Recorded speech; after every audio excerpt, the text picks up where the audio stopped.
প্রিয় ছাত্রছাত্রীরা, এডুইন্সের আরো একটি ভিডিওতে তোমাদের স্বাগতম। আমরা আজ একজন প্রিয় স্টুডেন্টের রিকোয়েস্টে দশম শ্রেণীর একটি গুরুত্বপূর্ণ অধ্যায় ঘনবস্তু সংক্রান্ত বাস্তব সমস্যা থেকে একটি গুরুত্বপূর্ণ ম্যাথস নিয়ে এসেছি। তো প্রথমে ম্যাথসটা দেখে নিচ্ছি, তারপর আমরা স্টেপ বাই স্টেপ এটা সমাধান করব।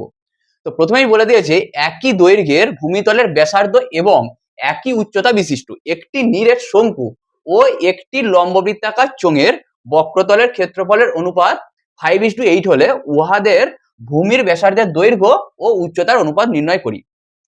তো বক্রতলের ক্ষেত্রফল অনুপাত আমাদের বার করতে হবে। অনুপাতটা দেওয়া আছে, তার সঙ্গে আমাদের ইকুয়েট করতে হবে। তো প্রথমেই আমাদেরকে কি কি চাই সেগুলো ধরে নিতে হবে। তো বক্রতলের ক্ষেত্রফলের জন্য কি কি দরকার? শঙ্কুর দরকার, তোমার ব্যাসার্ধ, ভূমির ব্যাসার্ধ আর তির্যক উচ্চতা। আর তোমার চোঙাকৃতিটার জন্য কি কি চাই? ভূমিতলের ব্যাসার্ধ আর হচ্ছে উচ্চতা। তাহলে প্রথমে আমরা ধরে নিলাম যে উহাদের ভূমির ব্যাসার্ধের দৈর্ঘ্য ও উচ্চতার দৈর্ঘ্য হচ্ছে আর অ্যান্ড এইচ, আর এবং এইচ দিয়ে ডিনোট করলাম। তো প্রথমে লিখে নিলাম যে নিরেট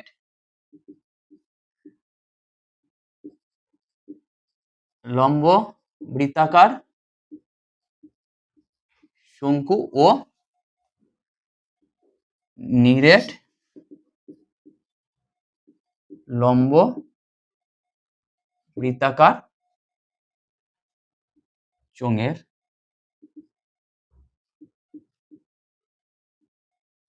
ভূমিতলে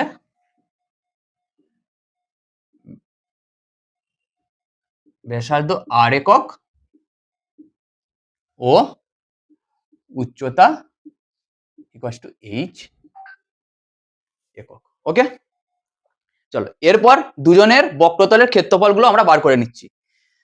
তাহলে প্রথমে নিরেট শঙ্কুর বার করছি। নিরেট লম্ব বৃত্তাকার শঙ্কুর বক্রতলের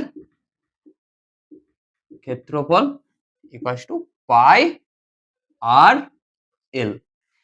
এল হচ্ছে তির্যক উচ্চতা। তো আমাদের সমস্যা হচ্ছে এলটাকে নিয়ে, কারণ আমাদের বক্রতলের ক্ষেত্রফল থেকে আমাদের কি বার করতে হবে? ব্যাসার্ধের দৈর্ঘ্য উচ্চতার অনুপাত। তো এল কে আর আর এইচ এর মাধ্যমে প্রকাশ করে নেব। কিভাবে করব? দেখো, আমরা এটা এইচ ধরেছিলাম, এটা আর ধরেছিলাম, এটা এইচ ধরেছিলাম, এটা আর তির্যক উচ্চতাটা হচ্ছে এল। দেখো, এটা একটা লম্ব বৃত্তাকার শঙ্কু, এই উচ্চতাটা হচ্ছে লম্ব। তো আর এটা হচ্ছে ভূমি, আর এটা তাহলে কি হয়ে যাবে? আমার অতিভুজ। দেখো, কোন সমকোণী ত্রিভুজের পিথাগোরাসের উপপাদ্য থেকে কি পাই? অতিভুজ তার হোল স্কয়ার ইকুয়ালস টু লম্ব স্কয়ার প্লাস ভূমি স্কয়ার। তাহলে এটাকে যদি নাম দিয়ে দিই এ ও বি, তাহলে সমকোণী ত্রিভুজ এ ও বি থেকে পাই অতিভুজ তার হোল স্কয়ার ইকুয়ালস টু লম্ব তার হোল স্কয়ার প্লাস ভূমি তার হোল স্কয়ার। তাহলে অতিভুজ কত আছে? তির্যক উচ্চতাটা অতিভুজ হিসাবে কাজ করছে এল স্কয়ার, লম্বটা কি হিসাবে কাজ করছে? এইচ হিসাবে, আর ভূমিটা আর স্কয়ার। তাহলে এল স্কয়ার যদি আমার H square plus R square হয়, তাহলে এলটা কত হবে? আমার এলটা চাই, তাহলে এল কত হবে? Root over of H square plus R square. দেখো, L equals to root over of H square plus R square. H এবং আর এর মাধ্যমে প্রকাশ করে নিয়েছি এল এর ভ্যালুটা। তাহলে পাই আর এল এর ভ্যালুটা আমরা এখানে বসিয়ে দিলাম H square plus R square. তাহলে আমার নিরেট লম্ব বৃত্তাকার শঙ্কুর বক্রতলের ক্ষেত্রফলটা আর অ্যান্ড এইচ দিয়ে প্রকাশ করে নিয়েছি। এরপর আমরা কি বার করব? চোঙটার। তার জন্য আমাদেরকে এখানটা মুছতে হবে, একটু দেখে নাও। শঙ্কুটা পেয়ে গেলাম, এবারে আমরা লম্ব বৃত্তাকার চোঙের বক্রতলের ক্ষেত্রফল বার করে নেব।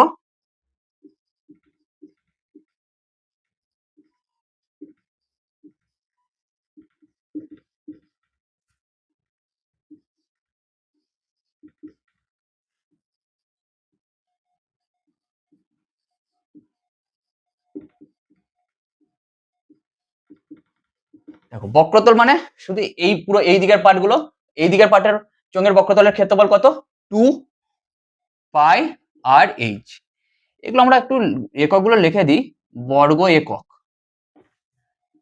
বর্গ একক।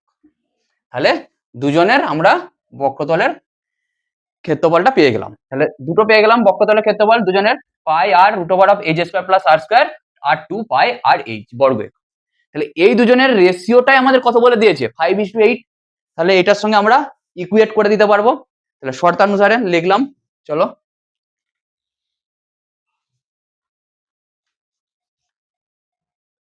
দেখো এই ডেটাটা আমার একটু দরকার, তার জন্য আমরা এখানে একটু রাখলাম। দেখো শর্তানুসারে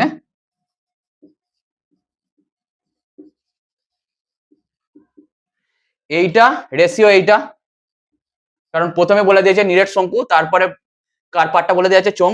তাহলে pi R root over of R square plus H square, H square plus R square plus H square, একই দুটোই রেশিও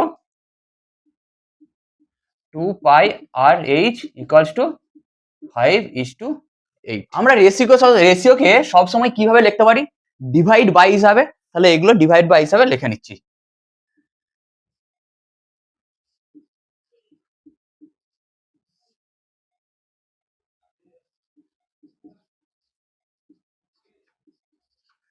হয়ে গেল। এরপর দেখো পাই পাই কেটে গেল, আই আই আর আর কেটে গেল।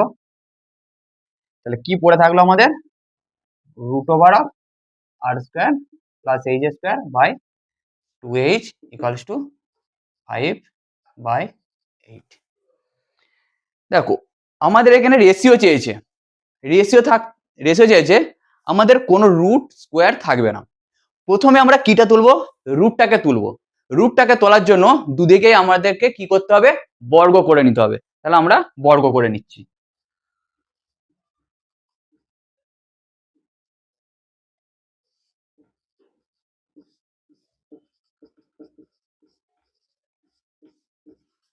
Root over of R square plus H square by 2h তার হোল স্কয়ার ইকুয়ালস টু 5/8 তার হোল স্কয়ার। চলো এবার আমরা এটাকে সিম্পলিফাই করি, দেখে নাও একটু। ওপরে যেটা আছে তার স্কোয়ার করলে কি হবে? রুটে আছে তার স্কোয়ার করলে শুধু কি হয়ে যাবে? এই পার্টটা থেকে যাবে, R square plus H square.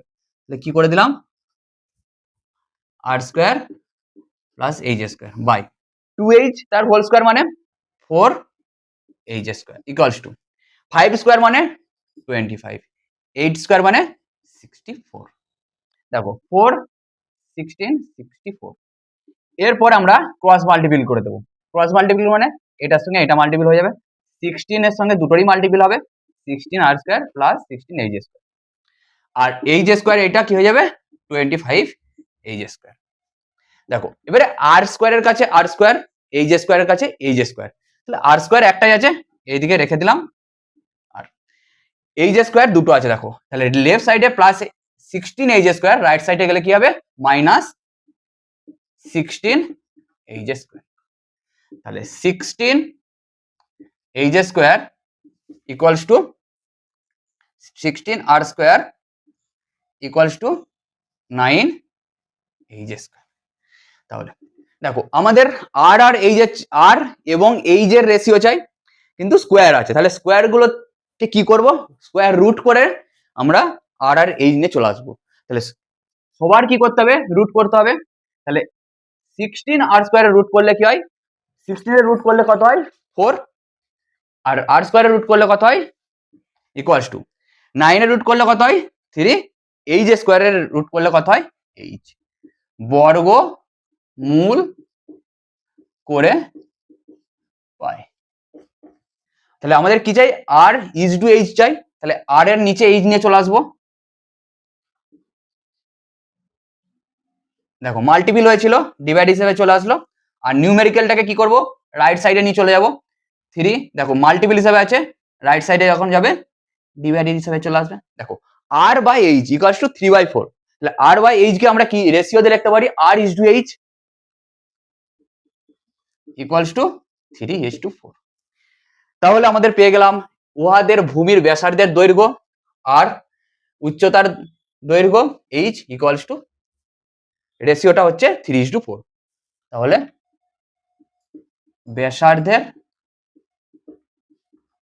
দৈর্ঘ্য ও উচ্চতার অনুপাত 3:4। আমাদের অ্যান্সার পেয়ে গেলাম। আজকের ভিডিওটি এই পর্যন্ত। তোমাদের ভিডিওটি কেমন লাগলো অবশ্যই জানাবে। তোমাদের যদি ঘনবস্তু সংক্রান্ত বাস্তব সমস্যা থেকে কোনো সমস্যা থাকে তাহলে আমাদের কমেন্টে লিখবে, আমরা সেটির সমাধান পরবর্তী ভিডিওতে নিয়ে আসবো। এছাড়াও এইরকম আরো শিক্ষামূলক ভিডিও পেতে আমাদের ইউটিউব চ্যানেলটিকে সাবস্ক্রাইব করবে এবং ফেসবুক পেজটিকে লাইক ও ফলো করবে। ধন্যবাদ।